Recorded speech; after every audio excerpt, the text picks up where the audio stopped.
시청자 여러분 안녕하세요. 저녁 시간 평온하게 보내고 계신가요? 자, 이번 상승장에서 영광을 같이 누리시기를 바라는 여의도 클래스입니다.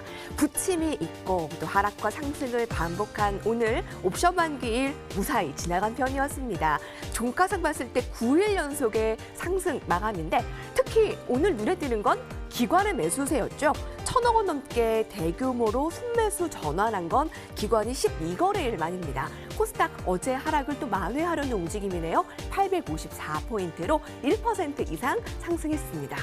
자, 코스닥은 상승과 하락을 좀 크게 변동이 있고 코스피도 쉬어가려는 듯 하면서 안정적이게 가고 있고 오늘은 어떠한 키포인트를 가질 수 있을지 꼭 놓치지 마세요. 013-3366-8200번으로 오늘도 두 전문가와 함께하는 시간 열려 있습니다. 1시간 알차게 준비했어요. 그리고 선물 전문가 방송 무료 체험권도 많은 분들에게 드리니까 함께 참여해 주세요, 여러분. 자, 여의도 클래스 본격적으로 시작합니다.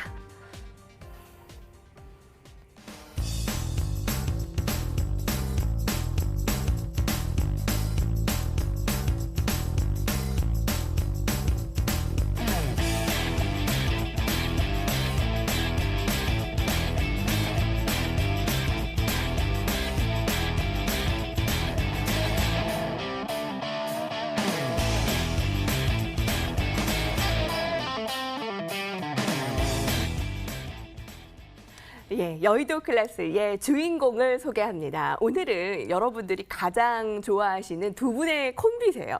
그런데 놀라실 거예요. 한 분만 자리에 앉아 계십니다. 주식시장의 한국 시황에 한국 경제를 이끌어갈 지니어스 백지수 전문가님 안녕하세요. 네, 안녕하세요. 반갑습니다. 네, 박재원 전문가님 어디 가셨나요? 지금 오고 있습니다. 네. 네. 저 아슬아슬하게 네. 아주 이 긴장이 얼마나 지금 방금 연락을 됐을까요? 받았는데 차가 이제 또 너무 많이 막혀가지고 갑자기 네. 이제 안 막히는데 오늘따라 막힌다고 합니다. 생방송의 묘미겠죠. 네. 네, 달려오는 즉시 여기 바로 후다닥 네. 숨차서 앉는 모습을 잠시 후에 네. 보시게 될 겁니다. 자, 박재현 전문가님을 기다리며 저희 오늘장 한마디부터 좀 들어볼까요? 정말 이번 상승장에 빛나는 주인공이십니다. 근데 네. 그 영광을 좀 나눠드리기 위해서 굉장히 저희가 고군분투했잖아요. 네네. 그래서 많이들 같이 좀 빛나셨으면 좋겠는데 오늘은 좀 어떻게 한마디 주시겠어요? 네. 최근 시장이 이제 계속해서 이제 상승을 할 때 모습하고 이 내부적으로 봤을 때 그리고 어제하고 오늘은 약간 이제 투자자분들이 이거 뭐지? 이런 부분이 그 군데군데 있었던 것 같아요. 예, 보면은 차트를 보면서 조금 이제 말씀을 좀 드려볼까요? 예, 보면 지금 코스피 지수는 이전과 거의 별반 다를 게 없습니다. 아주 잘 가고 있는 상황인데요. 잘 가고 있는 상황인데 어제하고 오늘 뭔가 좀 다르다라고 느꼈던 부분은 아마 분봉으로 보시면은 우리가 알 수 있을 것 같거든요. 보면 어제 같은 경우에는 장 출발하자마자 급락세가 일단 먼저 시작이 됐어요. 한번 딱 꺾어 놓고 나서 다시 살리면서 마감이 됐고요. 오늘 같은 경우에는 갭상승하다가 장 막판에 한번 또 확 밀어내거든요. 예, 그러니까 이제 이런 모습이 나타나니 우리 투자자분들이 보기에는 이거 뭐야? 혹시 고점 신호 아니야? 이렇게 좀 겁이 나실 수도 있었을 것 같습니다. 이제 이번에는 코스닥을 한번 볼게요. 예. 코스닥 같은 경우도 이 위에서 지금 현재 주가가 많이 올라간 상태에서 크게 밀려 내려오진 않는 모습입니다. 그래서 우리가 일봉으로 봤을 때는 지금 뭐 우려할 만한 상황인가라고 볼 수 있거든요. 그런데 네. 박찬 대표 왔네요. 네. 언제 이렇게 앉으셨어요? 알고 하는 거였나요? 네, 알고 하는 건데 네. 네. 아마 잠시 후에 헐떡거리는 숨을 네. 안정시키며 여기 자리에 앉아 계실 겁니다라고 네. 예고를 했거든요. 모른 척하고 앉아도 어차피 뭐 시청자분들 다 아는데요. 뭐. 네. 아, 그래요? 괜찮습니다. 네, 지금 시황 얘기하고 있었어요, 백지수 전문가님. 네. 코스닥도 보게 되면은 이제 분봉으로 한번 볼게요. 어저께 장 출발하고 나서 한번 딱 꺾이는 모습 나타났고 오늘은 또 장 끝날 때 한번 딱 꺾이는 모습 나타나니까 자, 이거 봐라. 이제 장 꺾이는 거 아니냐 이렇게 생각하시는 분들도 좀 있을 것 같다라는 어떤 이제 제 추측이 듭니다. 근데 지금 현재 시장에서 그냥 결론만 먼저 말씀드리면 물론 이제 무조건 고고고 이렇게 계속해서 똑같이 이야기하기보다는 지금은 한 발짝 뒤로 물러나서 좀 관찰을 좀 해보자. 그러니까 이런 현상들이 자주 나타나면 이게 고점 신호가 될 수도 있으니까 이게 누적이 되면 그렇기 때문에 관찰을 해보자라는 부분인데 그걸 이제 거꾸로 들으셔가지고 그럼 인버스를 질러야 되겠다라고 생각하시지 마시고요. 그건 아니고. 네, 또 현금을 그치? 빨리 만들어야 되겠다라고도 생각하시지 마시고 일단 지금은 관찰의 단계로 한 며칠 더 지켜보자. 일단 뭐 내일하고 월요일까지만 지켜보면 대충 이런 부분들이 살짝 나타났다가 다시 시장 계속 가는 건지 아니면 이제는 조금 쉬어가려는 움직임이 나타나겠구나라는 느낌이 올지 그 부분은 아마 다음 주 월요일이면 우리가 알 수 있을 것 같으니까 그때까지 너무 걱정하지 마시고 일단 내일장도 평상시처럼 대응해 주시면 될 것 같습니다. 코스피를 종가로 봤을 땐 뭐 차근차근 9일 연속의 상승인데 아까 차트로 분봉을 보여주시니 변동이 보이고 어제 오늘 조금 이상하네? 라고 느끼신 분들이 있을 거라 백진수 전문가께서 추측해 주셨어요. 근데 그 부분이 누적이 되면 진짜 이상 신호가 될 수 있으니 네네네. 다음 주 월요일 정도면 알 수 있겠다. 네, 여러분 굉장히 도움 많이 되실 것 같은데 자, 박재원 전문가님 숨 좀 돌리셨나요? 네, 뭐 무슨 얘기하고 계셨어요? 시장 한마디. 네, 어떠세요? 지금 어제 오늘 조금 시장이 잘 가다가 좀 이상하다라고 느끼시는 분들이 있으실 것 같다라고 하셨는데 박재원 전문가의 의견은 어떠세요? 상승이 좀 멈춰서 아쉬운데 일단 늦어서 너무너무 죄송합니다. 네. 자, 그런데 멈춰서 좀 아쉽긴 한데요. 괜찮습니다. 사실 여러분들 HTS의 코스피 차트를 한번 조금만 멀리서 보시면 오늘이 안 보입니다. 사실 그렇게 무슨 느낌 있는 날이 아니에요. 근데 자꾸 오르다 보니까 또 이렇게 조금 시장이 안 좋다 싶으면 막판에 살짝 끌어올리면서 끝나고 이런 게 많다 보니까 오늘 같은 시장을 만나면 괜히 또 막 아이고 이거 어떻게 막 이런 이제 좀 떨리는 마음이 생기실 수는 있는데 네. 뭐 사실 이건 저희가 나쁘게 얘기하고 뭐 이럴 정도의 시장도 전혀 아니기 때문에 앞으로 위험 신호가 정말 감지가 되려면 한참 남았습니다. 사실은. 그렇기 때문에 그냥 편안하게 보시는 게 어떨까 해서 상승이 멈춰서 아쉽긴 아쉬워요. 하지만 아무렇지 않습니다. 괜찮습니다. 제가 잘못된 정보를 하나 말한 게 있네요. 박전 대표한테 시선을 뺏기다 보니까 월요일장이 아니라 네. 월요일 날 쉬는 날이에요. 월요일 날 휴장이죠. 맞아요. 예, 임시공휴일, 대체휴일, 대체휴일로. 저희 여의도 클래스도 그날 쉬나요? 뭐 쉽니다. 그거는 쉬어요? 잘 됐네. 생방송이 안타깝네요. 안타까운 게 아니라 좋은 거죠. 하루라도 쉴 수 있으면. 아니 증시가 안 열리니까 저희가 여러분들도 하루 못 뵙게 되니까. 저는 제가 월요일에 출연인 걸 알고 있기 때문에 네, 쉬는 날인 걸 알고 있습니다. 네, 그렇게 그렇구나. 좋아하지 네, 마세요. 좋네요. 쉬는 네, 날이네.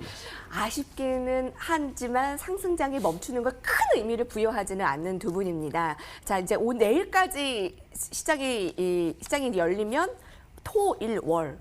되게 그 투자자분들은 그 길게 느끼실 거예요. 화요일 날부터 또 다른 시작이기 때문에 오늘이 굉장히 중요할 것 같네요. 매크로 클래스 돌아옵니다.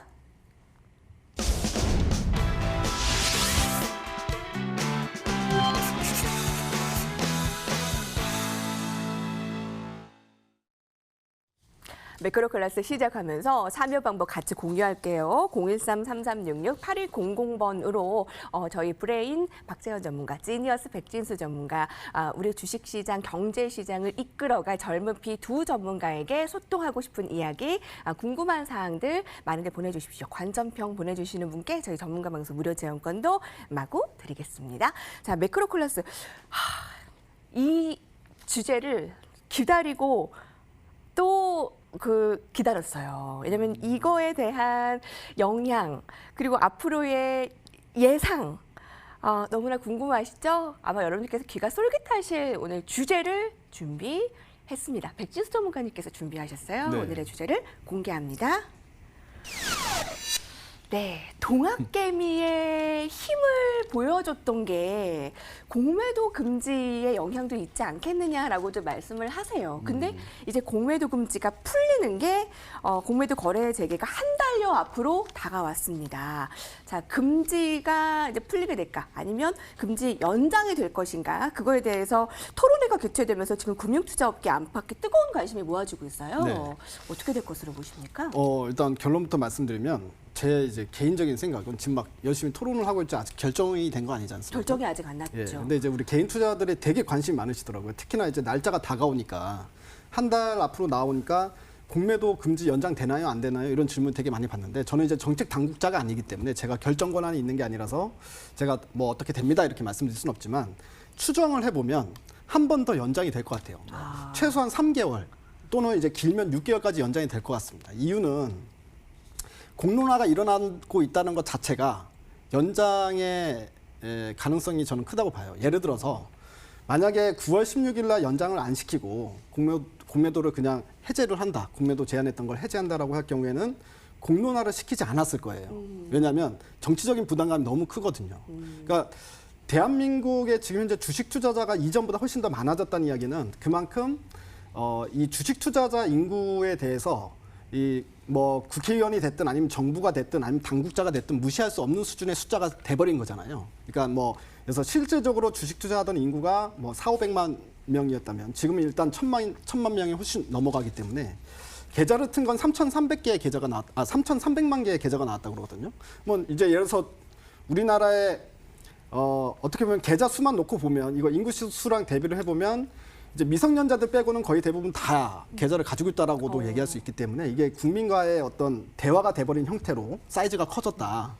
근데 여기서 공매도를 연장할 거냐 말 거냐라는 의논 자체를 하는데 여기서 만약에 됐어 그냥 9월 16일 날 그냥 예정대로 그냥 공매도 해제해라고 하면은 거기서 받을 정치적인 타격이 되게 클 것 같아요. 제가 봤을 때. 그러니까 이제 부담을 되게 많이 느낄 것 같아요. 정책 당국자들이. 그렇기 때문에 어쨌든 이제 뭐 그런 민심도 생각을 해야 되고, 뭐 그래서 아마도 하지 않을까. 그리고 또 최근에 유력한 정치인들이 자꾸 그런 말을 또 보태줘요. 그러니까 오늘은 또 이재명 예, 의원의 맞아요. 발언이 굉장히 또 큰 파장이 됐죠. 이재명 경기지사도 공매도 연장해야 된다. 이렇게 이야기하고요. 그리고 그동안 개인 투자들이 막 불평불만했던 게 있어요. 공매도에 대해서. 그거에 대해서도 다 똑같이 얘기를 해줬어요. 그러니까 한 번씩 언급을 해줬는데 뭐냐면 일단 기울어진 운동장 논란이 이제까지 공매도를 바라보는 우리 국민들의 시선, 그러니까 개인 투자들의 시선 중에 가장 이건 너무 불합리하고 불공평하다라고 얘기했던 게 기울어진 운동장인데요. 기관하고 외국인들은 공매도를 칠 수 있는데 개인들은 못 치지 않냐라는 부분 하나. 근데 중요한 건 공매도를 친다고 하더라도 기관들이 반칙을 쓴다는 거예요. 왜냐하면 공매도를 치려면 일단 기본적으로 주식을 빌린 다음에 그 가지고 있는 주식 가지고 공매도를 쳐야 되는데 차입을 안 한 상태에서 먼저 공매도를 치는 경우가 있더라. 기관들이 보니까. 그런 게 몇 번 걸렸어. 또. 그리고 또 하나는 이 업틱률이라고 해가지고요. 공매도를 칠 때는 시장가로 팔면 안 돼요. 걸어놓고 팔아야 되거든요. 이렇게 호가에. 근데 시장가로 막 팔아버리는 애들이 있어. 그러니까 이런 반칙들. 그냥 반칙들이 자꾸 예전부터 문제가 돼왔었던 거고. 그러면 그런 거부터 해결하고 공매도 해제도 해제해라. 이제 그런 게 이제 우리 개인 투자자들, 지금 뭐 저를 비롯해서 많은 사람들의 생각이다 이렇게 생각이 듭니다. 공매도라는 그 자체가 그 기울어진 운동장이라고 해서 개인들한테는 불리한 제도였기 때문에 자, 이번에 9월 16일에 공매도 금지가 해제 안 될 가능성의 한 표 일단 추측을 한 3개월 정도, 6개월 정도. 박지원 전문가께서는 어떠세요? 지금 만약에 공매도 금지를 해제를 한다. 진짜 이상한 거죠. 정말 이상한 거죠, 그죠? 왜냐하면 지금은 특히 또 정치권적으로도 사실 좀 별로 문제가 좀 있는 상태란 말이에요. 이쪽이냐 저쪽이냐 이걸 갖고 편가르고 싸우는 것도 요즘 너무 많은데 그런데 이런 상황에서 굳이 이런 결정을 적으로 되돌릴 이제 국민을 좀 배척할 수 있는 이런 정책을 한다. 공매도가 좋다 나쁘다의 측면은 아니에요. 사실 제가 생각할 때는 공매도라는 거 아까도 뭐 이제 우리 백진수 대표님이 뭐 반칙 이런 얘기도 다 했지만 반칙하면 그건 불법행위죠. 잡아야죠. 하지만 공매도가 불법은 아니거든요. 공매도라는 제도 자체는 나쁜 게 아니에요, 절대로. 근데 뭐 반칙하는 사람들이 생기니까 뭐 이런 역기능들이 있더라라고 하면 잡으면 그만인데 이게 여론이 됐단 말이에요. 그러면 절대로 안 풀어요. 못 풉니다. 그리고 만약에 풀면 어떡하느냐? 그럼 이제 화를 한 바가지 내시면 되는데 사실 이게 공매도가 그렇게 나쁘다라는 게 아닌 게 왜 그러냐? 만약에 이제 안 풀리면 좋은 거고 공매도 금지가 그대로 이제 되어 있으면 이제 괜찮은 거고 풀리면 이제 별론 거잖아요, 그죠? 여러분들이 지금 생각할 때는 그러면은 금지인 상태는 생각할 필요가 없어요. 뭐 금지가 연장됐다라고 증시가 막 뛰어오르는 게 아니거든요. 왜냐하면 변한 게 없으니까. 근데 금지가 이제 풀리면 괜히 이제 기분도 나쁘고 또 뭐 투심도 좀 안 좋아질 수 있고 이런 거 있는데 그러면 이런 생각을 해볼게요. 공매도가 다시 또 뭐 허용이 된다라고 했을 때는 어떤 일이 발생이 되냐면 사실은 역사적으로 볼 때도 그렇게 나쁜 일이 발생하진 않습니다. 제가 그래프를 하나 좀 보여드릴게요. 자, 이제 3월 16일까지 금지하고 5월까지 공매도 잔고 비율이 참 많이 감소를 했다가 6월에 별로 감소가 안 됐어요. 그리고서 7월 이후로 지수가 쭉 올랐는데 공매도는 그대로 사실은 잔고가 유지되고 있어요. 그러니까 앞으로는 공매도를 금지를 한다 그래도 더 빠져나가지도 않습니다. 어차피 이 상태로 유지가 될 건데 여기서 지금 보셔야 될 건 뭐냐면 왼쪽에 저기 빨간색 점 하나 있죠. 저게 제일 많이 공매도 잔고 감소가 된 곳이 어디냐면 코스닥 대형주예요. 무슨 말이냐면 코스닥 대형주가 이때까지 열심히 누군가가 공매도를 쳤다가 그걸 다시 회수해 갔다라는 게 이제 저 빨간색 점이거든요. 나머지는 다 오른쪽에 있잖아요. 저쪽은 필요가 없어요. 뭐 코스닥 중대형주, 중소형주, 코스피 대형주, 소형주 다 그렇게 뭐가 이렇게 큰 일이 발생하지 않았습니다. 단지 코스닥 대형주가 조금 이제 그런 경향이 있긴 하거든요. 근데 과거 데이터를 좀 보자면 2009년 5월에 이제 8개월 금지한 게 끝난 게 있고 2011년 11월에 이제 3개월 금지했던 게 이제 해제된 게 있어요. 그래프를 마침 또 좋게 띄워주셨는데 자, 중요한 건 뭐냐면 저 D+0이라고 되어 있는 게 이제 해제된 날짜예요. 네. 저 이후로 외국인이 코스피를 어떻게 샀느냐 저걸 보여주는 건데 위에 거나 아래 거나 보시면 뭐 아래는 이제 2011년 11월 때 얘기인데 저거는 조금 이제 한 달 정도의 텀을 두긴 했지만 외국인이 매수를 크게 들어왔죠. 그리고 D+0은 오히려 그 전 한 달부터 해서 외국인 매수가 크게 들어왔어요. 이거는 코스피입니다. 이게 왜 그러냐면 코스피는 개별 주식 선물이 많아요. 119개가 있습니다. 시청 기준으로 보면 한 80%는 있어요. 근데 코스닥은 개별 주식 선물이 없어요. 한 18개밖에 없고 시청 기준으로 보니까 13%밖에 안 돼요. 무슨 일이 생기냐면 공매도를 만약에 하고 싶었는데 니네가 금지해서 난 못했어 라는 사람들은 선물을 때려버리면 그만이에요. 어차피. 근데 선물을 때렸다가 굳이 공매도가 다시 허용해진대 그러면 아예 다시 빌려가지고 공매도로 넘어오고 이렇게까지 하진 않는다라는 거예요. 코스피에선. 근데 코스닥은 공매도를 때리려다가 보니까 금지가 돼서 못 때리고 있다가 이제 해제를 해준다니까 오케이 하고서 들어가서 공매도를 한대더라 라고는 코스닥에서 할 수 있다라는 거예요. 그리고 코스닥 사진도 하나만 더 요건데 이 사진을 좀 보시면 D+0 역시 이제 해제가 된 날이에요. 저 이후로 외국인이 코스닥을 그렇게 사질 않죠, 그죠?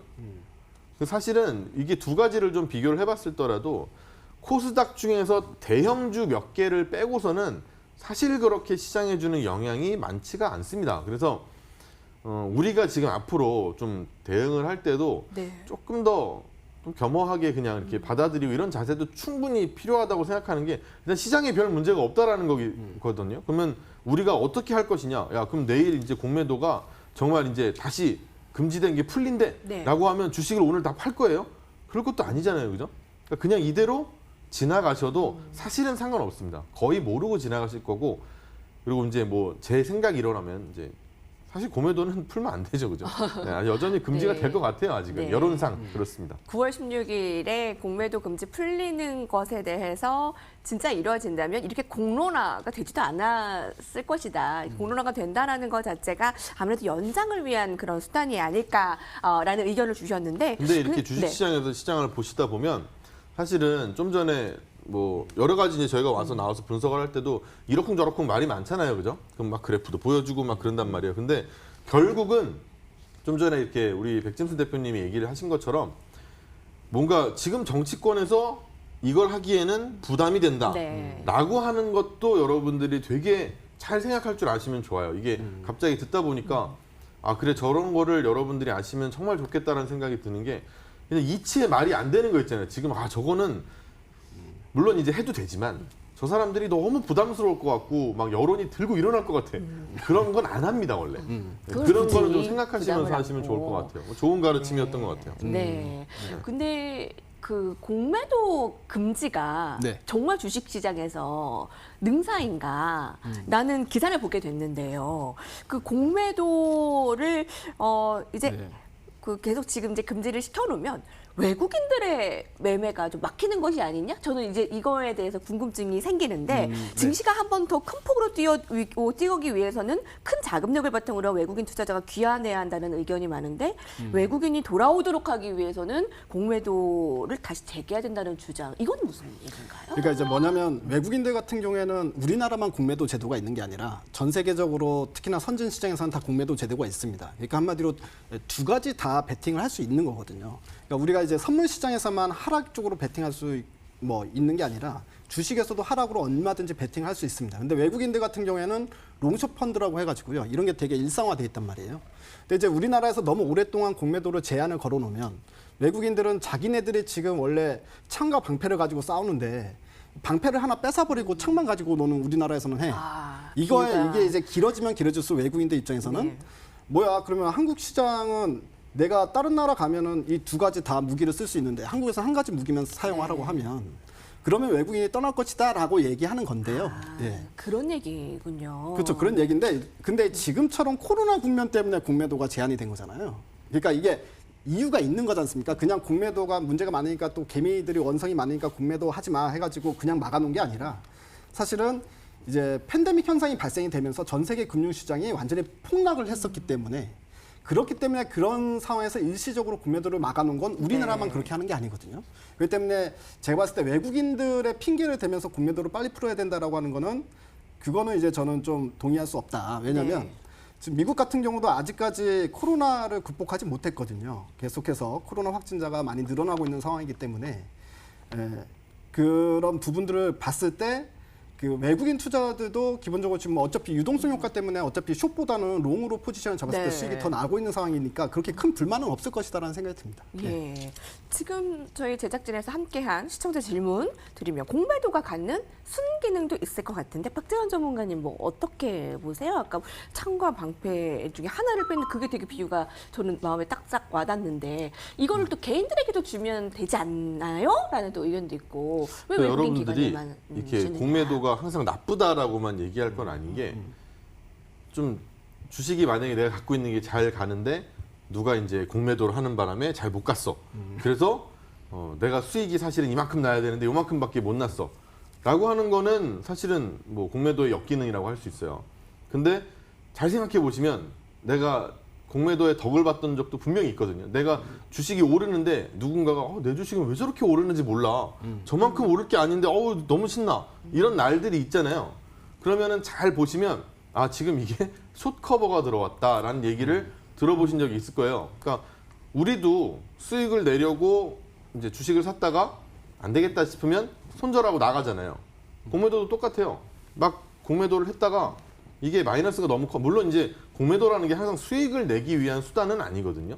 이제 해지를 위한 수단으로도 많이 사용을 하는데 이 해지를 충분히 풀어도 될 만큼 시장이 뜨겁다라고 하면 공매도는 풀려요. 풀리면서 우리가 매수했던 거를 다시 이제 청산할 땐 매도하면서 청산하죠. 공매도를 한 거는 청산을 하려면 내 포지션을 없애려면 매수를 해서 청산을 하거든요. 그럼 저절로 매수가 들어와요. 그럼 그 매수가 숏 커버라 그러거든요. 숏을 커버한다 그래서 그게 이제 할 정도로 갑자기 주식을 끌어올리는 경우가 있어요. 그래서 나도 모르게 어쩌면 공매도의 피해도 참 많이 봤을 거고 나도 모르게 하지만 나도 모르게 공매도의 수혜도 어느 정도 봤을 거거든요. 네. 사실 플러스 마이너스를 따지면 전 아까도 공매도 얘기를 하면서도 이거 뭐 신경 안 쓴다고 얘기를 했는데 저 신경을 안 쓰거든요. 그래서 공매도가 풀리든 말든 여러분들 꿋꿋이 여의도 클래스 보시면서 우리 백지수 대표가 하는 얘기랑 제가 하는 얘기 잘 들으시면서 투자하시면 뭐 얼마든지 성공하실 수 있을 겁니다. 그 9월 16일이 사실 다가오면 다가올수록 이 공매도 이제 풀리면은 이제 동학개미의 힘을 못 쓰는 거냐 등등의 얘기가 있었기 때문에 오늘 이 주제 선정이 굉장히 좋았는데 자 그러면 이제 한마디씩 들어볼까요? 네네 백지수 근데 이제 전문가님. 그 공매도라는 이슈는 우리 개인 투자자들한테 항상 좀 뜨거운 감자 같은 그런 주제입니다. 되게 관심도 많으시고요. 그리고 일단은 공매도가 외국인들 같은 경우에는 정말 아까 우리 박전 대표 얘기했던 것처럼 순기능적인 요소들이 많은데 이제 국내에서는 간혹 가다가 막 이렇게 반칙을 써가지고 걸리는 기관들 막 이런 것들이 걸리다 보니까 오히려 더 이제 열이 받는 이런 상황도 많이 발생이 돼서 인식도 상당히 안 좋은 것 같은데 어쨌든 뭐 오늘 주제는 연장될까 말까 그거에 대해서 뭐 저희가 예상을 해보는 거기 때문에 공매도 제한 연장을 기원한다라고 한마디로 정리해 보겠습니다. 박재현 전문가님. 뭐 공매도 연장을 기원한다. 저도 뭐 당연히 뭐 동의하는 바이고요. 근데 제가 이제 한 말씀을 드리자면 신경 쓰지 마십시오. 크게 신경 안 쓰셔도 사실 투자하시는데 그렇게 막 부담이 되거나 방해가 될 요소는 아니라고 생각합니다.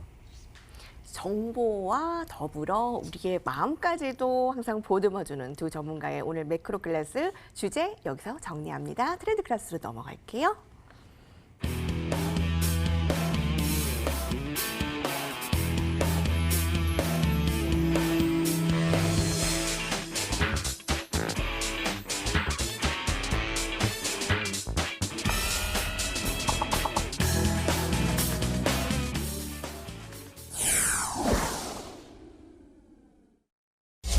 네, 이제 돈 벌러 가봐야죠. 두 전문가는 워낙에 섹터 분석의 1인자들이기 때문에 이제 정말로 이제 서론을 끝내고 우리가 이제 돈 벌러 어느 섹터를 봐야 되나 알아보는 시간입니다. 자, 그 전에 참여 방법 다시 한번 여러분들과 공지 공유 나누겠습니다. 013-366-8100번으로 문자 메시지 보내듯 무료입니다. 함께 보내주시면 저희가 전문가 방송 무료 체험권도 선정해서 무료로 선물도 같이 드리겠습니다.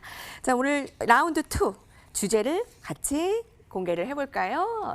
역시 백지수 전문가님이 선정해 오셨네요. 공개합니다.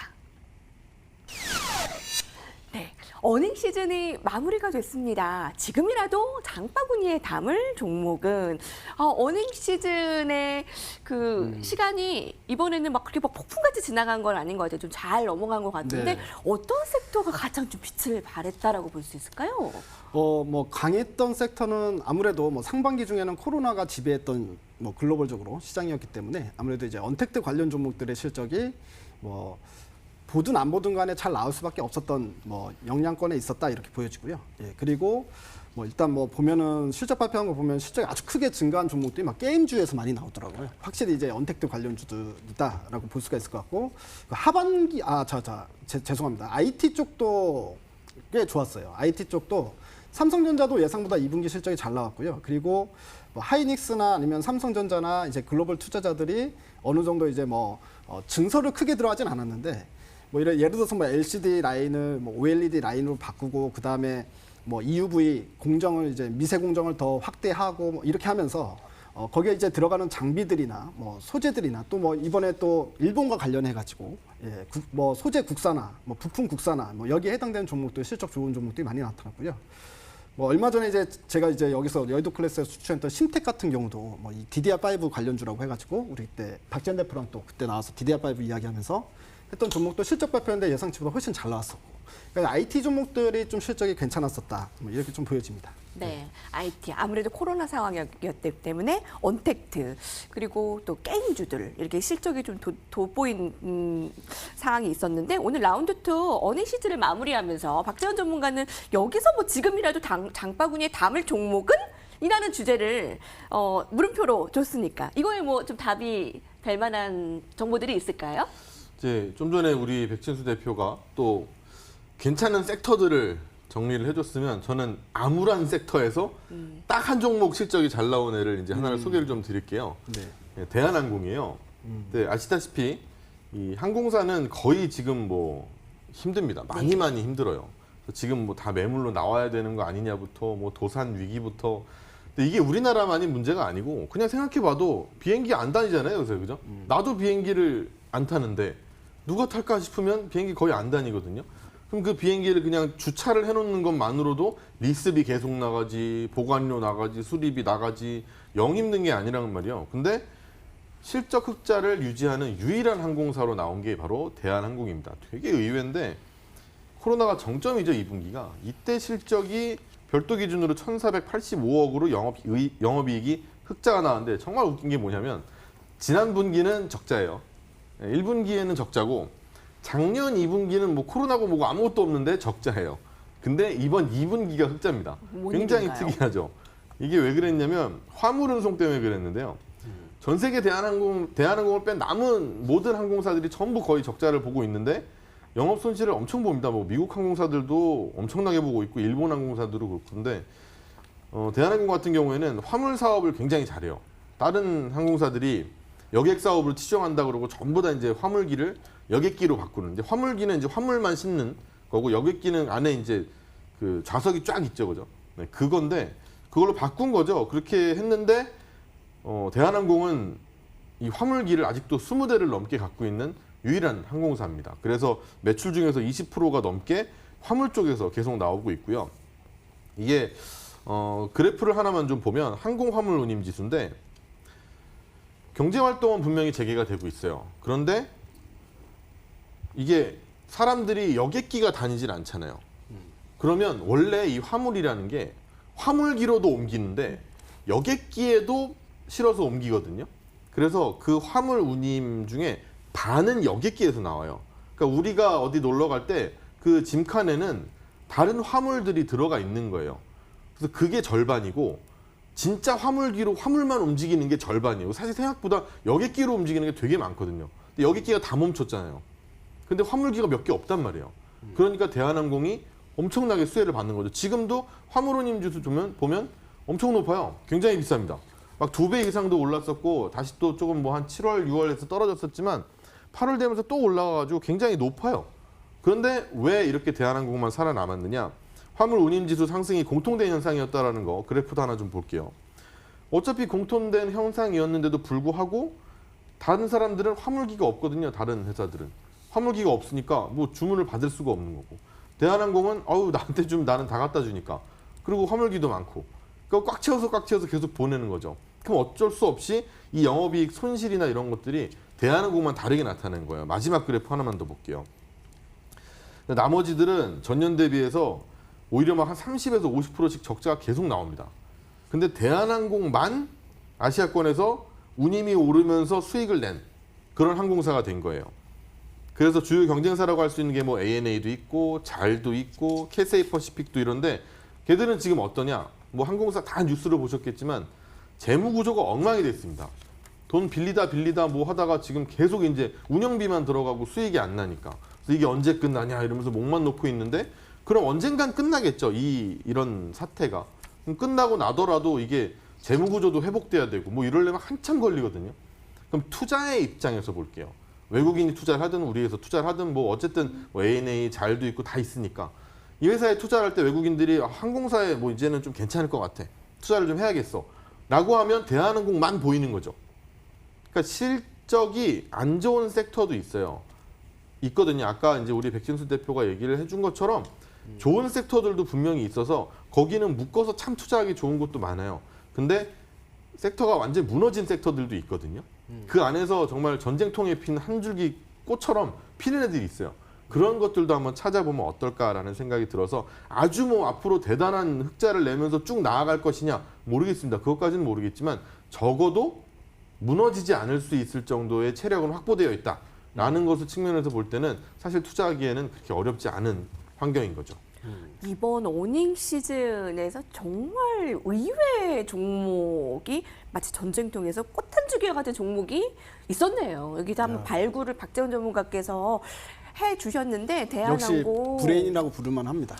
네. 박지원 대표. 박재훈 전문가님도 대단하고 대한항공도 대단합니다. 우리나라 기업들 항공사 흑자 회사가 세계적으로 찾기 어렵다던데 정말 대단합니다. 그리고 몰라셨대요. 이렇게 대한항공 박재훈 전문가께서 연구한 거 얘기하시기 전에 모르셨었는데 정말 대한항공이 이런 대단한 일을 했구나라는 것도 정보를 알게 되네요. 저희 돌발 질문으로 그럼 실적은 좋았는데 이런 경우 이제 컨센서스보다는 안 좋은 경우 그런 네. 쪽은 또 주가도 또 잘 안 좋더라고요. 예, 주린이 분들이 알면 좋을 만한 좋은 질문을 해주신 것 같은데, 뭐 이제 우리 주식 이제 시작하신 분들은 이제 컨센서스라는 거 자체를 이제 잘 못 보고 지나가는 경우가 있을 수 있잖아요. 근데 이제 실적을 보니까 전년 동기 대비보다 2배 좋아졌고, 그다음에 전분기보다도 한 50% 좋아졌네. 그럼 이거 실적 엄청 좋네라고 생각하실 수 있는데 그런 것들이 시장에 이미 발표하기 전에 녹아져 들어가는 경우가 있어요. 근데 그걸 우리가 증권사에서 이렇게 예상 실적을 이렇게 딱 평균을 내가지고 우리가 볼 때 우리 증권사에서 볼 때 이 회사가 이번에 매출액이 얼마 나올 것 같고 영업이익이 얼마 나올 것 같다라고 숫자로 딱 표기를 해놓습니다. 근데 이제 그 회사에 대해서 이렇게 실적 예상을 해놓은 만약 증권사가 5군데가 있다. 그럼 5군데 수치가 다 다르겠죠. 이걸 갖다 평균치를 냅니다. 그걸 우리가 컨센서스라고 표현을 하는 건데 그러면 A란 종목이 실적 발표하기 전에 이미 시장에서 이 회사는 얼마가 나올 것 같다라고 이렇게 증권사에서 예상한 컨센서스가 나오는 거거든요. 그러면은 만약에 실적이 좋아질 것 같으면 그 전에 주가가 미리 선반영이 되겠죠. 어느 정도 실적이 좋아질 것 같으니까 컨센서스가 좋으니까. 근데 실제로 실적을 딱 발표를 했는데 아까 말씀드렸던 것처럼 뭐 전년 동기 대비해서 100% 증가했고 전분기 대비해서 50% 증가했는데 하필이면 컨센서스는 전년 동기 대비해서 150% 증가하고 전분기 대비해서 100% 증가하는 걸로 예상을 했단 말이에요. 예를 들어서 그렇게 되면 예상보다는 안 좋게 나온 거잖아요. 그러면 주식시장에서 이 종목은 실적이 좋았으니까 올라갈까? 아니면 예상치보다 안 좋게 나왔으니까 떨어질까? 여기에 대해서 제가 시청자분들께 질문 드리면 아마 답변을 잘 하실 수 있을 것 같거든요. 떨어질 경우가 훨씬 더 많다라고 생각하시면 됩니다. 그게 왜 그러냐면 좋았는데 왜 떨어져요? 이렇게 질문하신 분들도 있는데 그만큼 시장에서는 더 큰 기대를 했기 때문에 그런 거고요. 이번에 같은 경우도 의외로 이번 2분기 실적 보게 되면 의외로 어닝 서프라이즈가 나온 종목들이 꽤 많았어요. 근데 사람들이 생각할 땐 이상하거든. 왜? 2분기 때는 분명히 실적이 좋을 수가 없는 어떤 코로나 국면에 있었단 말이에요. 그러니까 예를 들어서 수출을 하는 기업들도 우리나라는 수출이 70%니까 수출하는 기업들이 많은데 미국이 저렇게 아사르펜 났는데 미국에 뭐 수출하는 애들이 실적이 좋게 나올 수가 있어라고 생각했는데 실적 딱 발표하면 시장에서는 어닝 서프라이즈래. 그러니까 이런 부분들이 간혹가다 이제 보이잖아요, 여러분들. 여러분들 눈에 보이는 이유는 이미 그 회사의 눈높이가 낮아졌기 때문에 그래요. 그러니까 증권사에서 이 회사의 실적은 이러이러하기 때문에 실적이 안 좋게 나올 거야라고 해서 이미 낮게 잡아놨는데 그거보다 좋게 나오면 어닝 서프라이즈라고 표현하는 거다. 그러니까 이 부분은 상식적으로 알고 계시면 좋을 것 같습니다. 예, 네. 고맙습니다. 브레인 지니어스 정말 깔끔한 정보와 또 수익 날 만한 이런 이득까지 같이 하는데요. 자, 그러면 정리 한마디로 넘어가고 종목으로 어닝 서프라이즈, 예, 거기다가 또 컨센서스를 뛰어넘을 또 같이 펀더멘탈도 좋은 종목들 어떤 건지 또 찾아 나서야 되겠죠. 오늘 라운드 정리해 볼까요? 어떻게 한마디씩 주시겠습니까? 네. 일단은 실적 시즌이 끝나면 바로 이제 하반기 실적에 대해서 시장의 관심이 딱 돌아가게 돼 있습니다. 그러니까 상반기는 이미 끝났기 때문에 앞으로 하반기다. 그러니까 주식은 이 미래를 보고 산다는 거 아시죠? 그렇기 때문에 실적이 하반기에 잘 나온 종목들을 이제 찾는 작업을 여러분들은 시작을 하셔야 될 것 같고요. 그리고 실적이 동반이 되면 지금 뭐 시장이 올라간다, 뭐 거품이다, 뭐 과열이다, 뭐 이렇게 말씀하시는 분들 많은데 실적이 올라가는 종목은 그 정당한 밸류를 부여받게 돼 있다. 즉 거품이 아니다라고 말씀을 드리겠습니다. 네.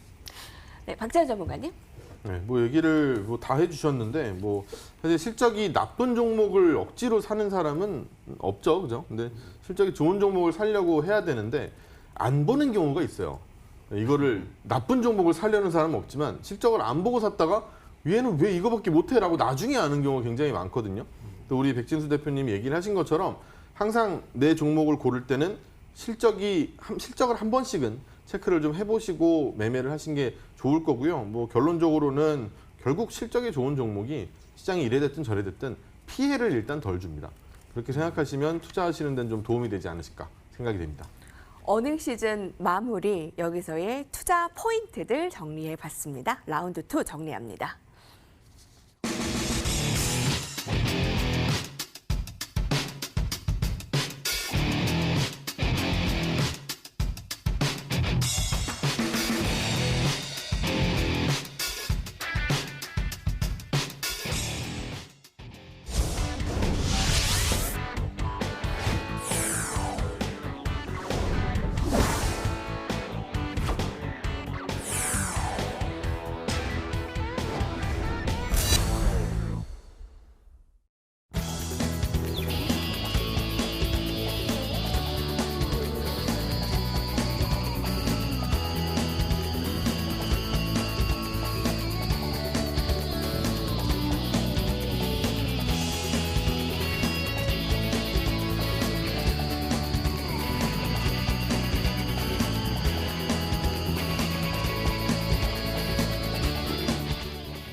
네, 라운드 3 시작합니다. 저희 종목들 수익률 보셨죠? 이 시간이 제일 좋아요. 아니, 근데 왜 제가 추천한 것도 아닌데 왜 제가 기분이 좋고 제가 어깨에 힘이 들어가는 걸까요? 우리는 식구니까. 네. 우리는 한 팀이니까. 아니 우리가 딱 왔는데 다 마이너스 막 20, 20이래. 그거보다 훨씬 낫죠. 진행하는 입장에서도 야 얘들은 뭐야 막 이거보다 훨씬 낫죠. 출근길이 고역이겠죠. 네, 근데 그렇죠. 요새는 수익률을 확인하는 매일매일이 우리 전문가들과 함께하는 영광을 여러분들과 같이 누리고 있습니다. 백준수 전문가님, 미코, 효성중공업, 종목들 LS 일렉트릭, 파이오링크 종목들 등등 있지만 저희 라운드 2에서 얘기했던 잠깐 얘기가 나왔던 심택 네네. 이게 그 컨센서스보다 더 실적이 정말 뛰어나게 잘 나왔다면서요? 네, 오늘 주제랑 잘 맞는 모습인데 그 심택이 저희가 추천한 이후에 이제 화면을 보시면요. 이날 장 끝나고 나서 실적을 발표를 했었어요. 실적을 발표를 했었는데 그러니까 이날 장 끝나고 나서 그러니까 지수는 좀 이제 밑으로 그러니까 종목의 흐름은 좀 줄줄줄 흘러내리고 있었던 찰나였죠. 여기서 이제 실적 발표를 했는데 실적 이제 영업이익이 컨센서스가 190억 정도였습니다. 2분기 영업이익이 190억 나올 거다라고 시장에서는 예상을 하고 있었는데 실제 뚜껑 열어보니까 304억이 나왔어요. 그러니까 예상치보다 훨씬 큰 영업이익이 나와버린 거죠. 그러더니 이제 그 다음날 바로 오전에 상한가로 바로 치솟아 버립니다. 이제 이게 바로 실적의 힘이다라고 보시면 될 것 같고요. 오늘 이제 심텍을 이제 이야기하면서도 또 어떻게 보면 오늘 주제랑도 좀 이렇게 연결이 되는 것 같은데, 아까도 말씀드렸다시피 심텍이 여기서 이제 주가가 더 올라간다고 하더라도 정당한 밸류에이션을 부여받는다라는 얘기는 뭐냐면, 이렇게 되면 심텍이 올해 벌 수 있는 돈이 예상보다 많아지잖아요. 예상보다 뭐 100억 이상 더 벌어왔기 때문에 2분기 한 분기만. 그러면 예상치는 심텍이 올해는 한 영업이익 700억, 800억 정도 나오겠지라고 시장에서 생각을 했지만 이제는 1,100억 정도는 나오겠다라고 생각을 하잖아요. 그러면 당연히 이 회사는 같은 주가가 그 자리에 있어도 저평가돼 버리는 이런 현상이 발생된다는 거고요. 그렇기 때문에 주가는 이렇게 횡보를 하고 있지만 결과적으로 여기서 또 추가적으로 올라갈 수 있는 모멘텀이 될 것이다, 이렇게 말씀드리겠습니다. 반도체 홍풍을 제대로 맞았잖아요. 심텍이. 근데 주가가 한 달 사이에 95%가 올랐습니다. 근데 우리가 지금 수익률이 43%. 그 한 달에 한 달 반 정도에 저희가 그때 매수를 했는데 그때 사실 두려웠거든요. 네. 왜냐하면 이게 정말 그야말로 달리는 말에 탑승하는 거잖아요. 그때 매수 타이밍을 이렇게 추천해줄 때 그 잡기가 너무 쉽지 않은 것 같아요. 이렇게 올라가는 때에. 네. 그러니까 팁이 이제 있을까요? 중요한 건 주가가 이제 올라가는데 네. 단기적으로 너무 급등세가 나오잖아요. 이럴 때는 사실은 반신반의합니다. 왜냐하면 이 회사가 주가가 아무리 급등이 나와도 이래도 싸라고 하지만 주가가 급등이 나온다는 이야기는 그만큼 단기적으로 이 종목을 가지고 매매한 사람이 많았다는 이야기잖아요. 그러면 그 안에 모두 다 똑같은 생각을 가지고 매수를 하지 않았겠죠. 왜냐하면 오늘 급등 나니까 오늘 들었다가 내일 팔면 5% 먹고 나오겠는데, 이런 사람들이 대부분이 포함이 됐겠죠. 그러면 이런 사람들은 무조건 매도가 나오겠죠. 한마디로 뭐냐면 단기적으로 급등이 나온 종목은요, 변동성이 커질 수밖에 없기 때문에 그 변동성 때문에 여러분들이 손실을 볼 수 있습니다. 그 종목은 더 가야지 정상인 종목이라고 하더라도. 그렇지만 주가가 차근차근 올라가거나 아니면 급등이 나왔지만 충분한 조정을 겪고 나갈 사람들 다 나간 상황이거나 그래서 거래량이 줄거나 이런 경우에는 이 회사가 더 갈 수 있는 종목이면 그런 부분이 아마 매수 타이밍이 될 수 있다라고 말씀드리면 될 것 같아요. 정말 매수해도 되나라는 그 두려움을 전문가님들이 그 중심을 잡아줍니다. 그래서 오늘 종목도 기대가 되고요. 저희 박재원 전문가님과는 포케라고 하는 포스코 케미칼 8월 달에 매수를 했습니다. 저희 뭐 7월도 아니에요. 근데 7월 종목은 막 워낙에 막 80, 90%의 수익이고, 뭐 LG화학 같은 경우는 포스코 케미칼은 뭐 불과 일주일 정도밖에 되지 않았어요. 근데 지금 계속 쭉 올라가고 있네요. 네, 포스코 케미칼은 뭐 아시다시피 양극재 쪽 얘기인데 좀 전에 백진수 대표님 얘기를 듣다 보니까 저렇게 나도 설명을 딱 떨어지게 해야 되는데 라는 생각을 하면서 큰일 났다 이런 생각을 했거든요. 제가 종목 설명이나 이런 뭐 어디 뭐 진입 타임이나 이런 걸 드릴 때 좀 너무 막 드리는 게 아닌가 이런 생각이 좀 자꾸 반성을 하게 됩니다. 죄송합니다. 근데 사실은 우리 백진수 대표님 얘기한 것처럼 이런 전문가를 여러분들이 만나셔야 돼요. 사실은. 왜냐하면 이게 실적이 어느 정도 나오잖아요. 그러면 얘가 얼마 될 것 같다라는 거에 대한 컨센이 나와요. 그럼 그게 사실은 백진수 대표만의 생각도 아니고 저만의 생각도 아니고요. 이 시장에 깔린 생각이고 그들의 뭐 계산된 시기거든요. 그러면 그렇게 기관이나 뭐 외국인 쪽에서 굳이 이 회사를 뭐 문제가 생기지 않는 이상 마구 팔아대질 않아요. 그럼 포스코 케미칼도 비슷합니다. 비슷하게 양극재 쪽이 얼마큼 팔리겠구나라는 걸 인식을 해요. 그리고 나서 얘는 그러면 어느 정도 가격까지 올라올 수 있겠다라고 했다가 이제 과열이 붙으면 이제 갑자기 이제 오버슈팅이 나오는 경우가 있죠. 그때를 조심하시면 돼요.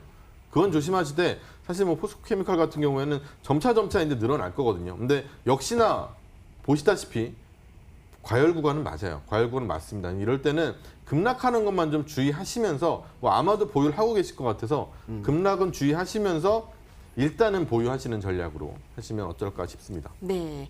네, 종목들 수익도 봤습니다. 자, 그래서 오늘 어닝 시즌에 대한 얘기를 하면서 되게 아는 내용인데도 우리 두 전문가가 다시 한번 기초를 짚어주니까 정말 주식시장 할 맛 난다.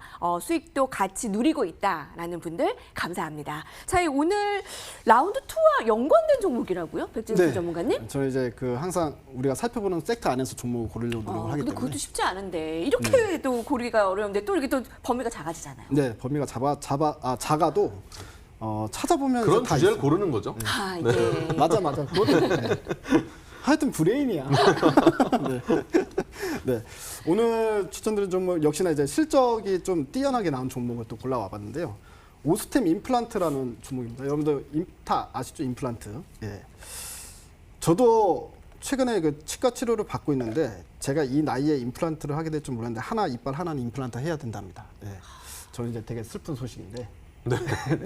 그러니까 임플란트 회사를 얘기하다 보니까 갑자기 벌써? 예. 네. 벌써 이제 제가 임플란트를 또 이빨 하나는 임플란트를 해야 된다라는 또 그 생각이 나서 좀 슬펐는데요. 자, 이 오스템 임플란트 같은 경우에 아시아 1위 임플란트 기업입니다. 근데 이번에 2분기 실적이 어제 나왔어요. 어제 나왔는데요. 영업이익이 237억이 나왔습니다. 근데 시장에서 예상했던 아까 컨센서스라고 설명을 드렸잖아요. 시장에서 예상했던 건 한 74억 정도로 예상을 했거든요. 근데 237억이 나왔더라. 그럼 이제 어쩜 이렇게 많이 나와? 또 이제 내부를 좀 뜯어 보니까 이 코로나 사태가 발생돼서 그런지 모르겠는데 코로나 사태가 발생돼서 그랬는지 아니면 회사의 구조적으로 어떤 비용을 좀 감축하자 했는지 모르겠지만 비용 관리를 상당히 잘했다라는 부분이 있었고요. 그 두 번째 이유는 중국에서 매출이 급상승했다라는 소식이 나왔습니다. 중국에서 400억의 매출액이 이제 추가로 나왔다라는 소식이 있었거든요. 근데 이 오스템 임플란트 같은 경우에는 중국에 진출을 했는데 중국의 유통사를 끼고 가면은 나눠 먹어야 되잖아요. 근데 오스템 임플란트 같은 경우에는 직판으로 들어갔어요. 100%. 자기네가 직접 들어갔습니다. 그러면 중국에서 많이 팔리면 그만큼 이익이 많이 남는 구조거든요. 근데 영업망을 구축을 다 한 상태에서 중국에 영업을 시작을 했는데 영업이 잘 되고 있다라는 부분입니다. 그러면 이 부분은 일시적인 실적에 그칠 것 같지가 않다 싶은 생각이 들고요. 그럼 여러분들 아시다시피 아까도 제가 임플란트 이야기를 했는데 요즘에는 이제 이빨이 좀 이제 나가게 되면 그러니까 이제 뭐 한마디로 이제 크라운이나 이렇게 떼우지 못할 상황에 대해서 이빨을 뽑아야 된다라고 하면 이제는 적어도 이제 현대사에서는 틀니를 하시는 분들은 많이 없죠. 예, 틀니를 하시는 분들은 많이 없고 거의 대부분 연세가 있으셔도 보험도 되고 하니까 요즘에는 임플란트를 많이 하십니다. 그렇기 때문에 수요가 증가할 수밖에 없는 구조를 가지고 있고요. 그리고 뭐 전 세계적으로 노령화 시대로 가고 있기 때문에 예, 임플란트 수요는 상당히 좀 이 시장 자체가 매년마다 이제 두 자릿수 성장을 할 수 있는 시장이다라는 관점에서 보면은 이렇게 막 확장을 해나가고 있는 오스템 임플란트 좋아 보입니다. 네. 아까 어닝 시즌 주제 실적이 동반되면 정당한 밸류를 부여받는다. 그게 딱 걸맞는 종목인가요? 오히려 저평가돼 버렸죠. 실적이 예. 너무 좋게 나오다 보니까. 자, 그 목표가는요? 예, 목표가는 일단 6만 원으로 제시를 하고요. 예, 이탈가는 4만 원으로 말씀드리도록 하겠습니다. 네, 오스템 임플란트였습니다. 아, 네. 박재현 전문가님, 원래 2와 3 이렇게 연관이 안 되었었던 종목들도 있었는데 오늘 정말 딱 2와 연관이 된 종목을 가져오셨습니다. 연관이 아니라 같은 종목을 가져왔죠. 그럴까요, 여러분? 뭔지 딱 눈치채셨으려나요? 대한항공입니다. 대한항공입니다. 네, 대한항공이 영업이익도 아까도 말씀을 드렸지만 일단 전 세계 시장이 안 좋을 때 혼자 좋았고요. 그리고 특히 여기가 부채 비율이 전 세계 항공사 중에서 올해 부채 비율이 떨어지는, 그러니까 빚을 갚는 그런 회사로 유일합니다. 영업이 얼마 전에 유상증자 1조도 성공했고, 그리고 또 다른 자산도 매각을 해서 1조를 만들어서 부채 비율을 내린다라고 얘기를 하거든요. 요즘 같은 세상에 항공사가 부채 비율을 내리는 거 진짜 쉬운 거 아니거든요. 이걸 하고 있다라는 거고, 이번에 또 뭐 점차 되겠지만 뭐 보스턴 쪽이나 프라 일본 쪽의 노선도 재개한다고 하니까요. 앞으로 기대를 해봐도 좋겠다라는 측면에서 대한항공을 한번 골라봤고요. 대한항공 뭐 목표가로는 지금부터 한 20% 정도 위인 25,000원 수준까지 보시고, 그리고 손절 라인은 18,000원 정도로 짧게 잡도록 하겠습니다. 네, 대한항공이었습니다. 1시간에 두 분과 함께하면 너무 빠른데 백진수 전문가님 아쉬운 마음을 9시에 무료 공개 방송으로 함께 하셔야죠. 네, 이제 또 인사드리자마자 바로 5층으로 올라가서 여러분들 만나 뵙고 저기 방송을 진행을 하는데요. 유튜브에서도 보실 수 있고 그다음에 이제 MTNW에서도 보실 수 있죠. 그래서 많은 분들이 이제 할 때마다 많은 분들 숫자가 많아지는 것 같아요. 그래서 되게 기분이 좋은데 네. 여러분들이 1000명 이상 접속할 때까지 열심히 해보겠습니다. 내용주도 빠르게 오르는 진짜 헤비급 선수를 같이 찾아보시죠. 포털 사이트에 그 여의도 클래스라고 치시고 백지수 전문가님 하면 됩니다. 저희 관전평 오늘 베스트 관전평은 문자 화면으로 나가게 되고요. 축하드립니다. 네, 오늘 브레인 지니어스 함께해 주셔서 감사합니다. 다음 주에 더 부탁드릴게요. 같이 인사드리겠습니다. 시청해주신 여러분 고맙습니다.